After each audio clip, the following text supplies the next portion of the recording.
हाय, मैं हूँ सीमा और बात करेंगे स्पिरिचुअलिटी एंड प्रेगनेंसी की। चूँकि मैं एक पास्ट लाइफ रिग्रेशन थेरेपिस्ट भी हूँ, इसलिए मेरे बहुत सारे एक्सपीरियंसेस हैं। जब किसी का भी हम पास्ट लाइफ रिग्रेशन थेरेपी करते हैं तो हम देखते हैं कि काफ़ी उसकी पर्सनैलिटी के डिसऑर्डर्स, पर्सनैलिटी में जो फ्लॉज हैं, पर्सनैलिटी में जो कमियां हैं या जो वो चीज़ों से डील कर रहा है वो माँ के गर्भ में से ही आती है। अब आप ये पूछेंगे कि माँ के गर्भ से क्या संबंध है। माँ के गर्भ से संबंध ये है कि वो सब कुछ महसूस करता है जो माँ के गर्भ के अंदर होता है। वो माँ के सुख दुख को जो वो फील कर रही है, जो अगर वो फादर की एब्सेंस है वो भी वो फील करता है। अब ये कैसे हमें प्रूव हुआ कि ऐसा होता है, क्योंकि जब हम सोनोग्राफी करते हैं, सोनोग्राफी के अंदर देखा कि जैसे ही फादर काफ़ी दिनों बाद आए और उन्होंने माँ के पेट के ऊपर हाथ रखा तो बच्चा खुशी से कूदने लगा, हाथ पैर जोर जोर से मारने लगा। अब ये एविडेंस, क्योंकि साइंस के हम स्टूडेंट हैं और लोग बिना साइंटिफिक चीज़ों को, स्पिरिचुअलिटी को इतनी अहमियत भी नहीं देते क्योंकि उनको सबके एविडेंस चाहिए होते हैं। तो उसमें क्लियर कट रिपोर्ट्स थी जो कि सोनोग्राफी में देखी गई कि जैसे फादर ने छुआ मदर को तो फादर जो चाइल्ड था अंदर, उसी खुशी का कोई ठिकाना नहीं था। He was jumping inside mother's home. अब अगर हमें ये कहते हैं कि ये दोनों का प्रेजेंस, दोनों का रिलेशनशिप बहुत इम्पॉर्टेंट है, तो क्या ये ज़रूरी नहीं है कि जब हम निर्णय लें कि बच्चे को हमें जन्म देना है उसके पहले ही हम तैयारी शुरू कर दें। अब उस तैयारी के लिए करना क्या चाहिए, वो कौन से एलिमेंट्स हैं जो हमें अपने जीवन में, सिर्फ ये माँ की जिम्मेदारी नहीं है, ये फादर की भी उतनी ही जिम्मेदारी है कि दोनों इकट्ठे होके मेडिटेशन, पॉजिटिव थिंकिंग पे काम करें। मेडिटेशन बहुत ही सरल होता है, कुछ खास इसमें करना नहीं होता है, सिर्फ सांसों पे ध्यान देना होता है और उसके बाद हमारे थॉट्स गायब हो जाते हैं, हम काम हो जाते हैं और हमारा कनेक्शन उस ईश्वर से हो जाता है।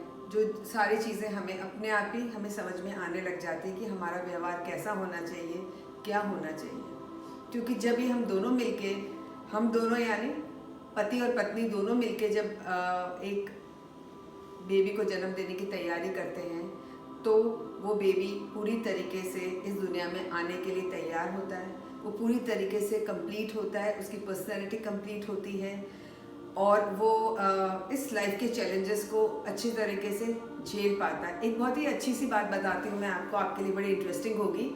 आपने सुना होगा कि जब बच्चे का जन्म होने वाला है तो उसके गले में जिसको बोलते हैं अम्बिलिकल कॉर्ड, ऑल लोग जनरल भाषा में बोलते हैं, गले में अटक गई। अब वो आपको जान के खुशी होगी कि ऐसा क्यों होता है।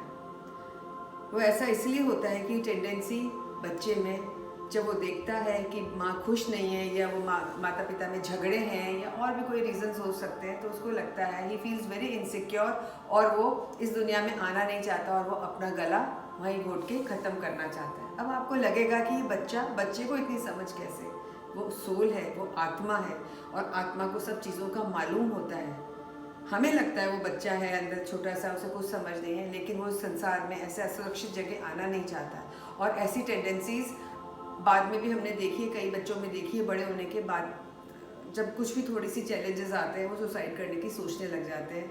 तो हमें ये बहुत ध्यान देना चाहिए कि बच्चे को हम कैसे एनवायरनमेंट में लाने की सोच रहे हैं। तो क्या हमने पहले अपनी तैयारी पूरी कर ली है। पूरी तैयारी के लिए न्यूट्रिशन के अलावा हमारी स्पिरिचुअल न्यूट्रिशन, इमोशनल न्यूट्रिशन भी उतनी ही इम्पॉर्टेंट है।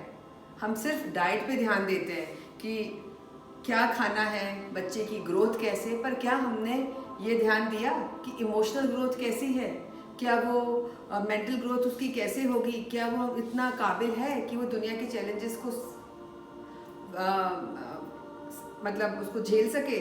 उसके लिए हमें फर्स्ट ट्राइमेस्टर में क्या होता है, सेकंड ट्राइमेस्टर में क्या होता है, थर्ड ट्राइमेस्टर में क्या होता है, माँ किस दौर से गुजरती है और बच्चा क्या फील करता है, ये सब हम आने वाले नेक्स्ट एपिसोड्स में देखेंगे। आज के लिए इतना ही। बस आप तैयार रहिए नई नई जानकारियों के लिए, नई नई चीज़ों के लिए जो शायद आपको कभी नहीं पता होगा। वूम रिग्रेशन में, मदर के रिग्रेशन में क्या क्या सामने आता है और हम अपने होने वाली नई आने वाली पीढ़ियों को कैसे एक कंप्लीट रूप में जन्म दे सकते हैं और आगे गाइड कर सकते हैं कि हमें क्या करना चाहिए। मुझे तो यहाँ तक लगता है कि हमें मदर्स जो बनना चाहती हैं, न्यूली वेड्स हैं, उनको इसकी क्लासेस अटेंड करनी चाहिए, प्रॉपर प्रिपेयर करना चाहिए कि हमें बच्चे को कैसे जन्म देना है। उसके लिए हमारे लिए हमारे पास क्या क्या एलिमेंट्स होने चाहिए कि हम पूरे तरीके से, एक हम क्या देखते हैं, वाइंड अप करने से पहले मैं एक चीज़ बोलूँगी, आजकल एक ट्रेंड हो गया, नहीं हम बच्चों का खर्चा नहीं उठा सकते हैं, it's too much for us, it's बहुत एक बच्चा काफ़ी है, but they are just looking at financial aspect, what about other aspects which have just discussed. Please think about it कि हमें और एस्पेक्ट्स, पैसे के अलावा भी बहुत सारी चीज़ें हैं जिसके बारे में हमें सोचना चाहिए। आज के लिए इतना ही, थैंक यू। अपन मिलते हैं नेक्स्ट एपिसोड में, चर्चा करेंगे, और आपकी कोई भी क्वेरीज हैं तो प्लीज़ मुझे कमेंट करिए, मैं आपकी सब क्वेरीज का जवाब दूंगी। Thank you so much for listening, thank you.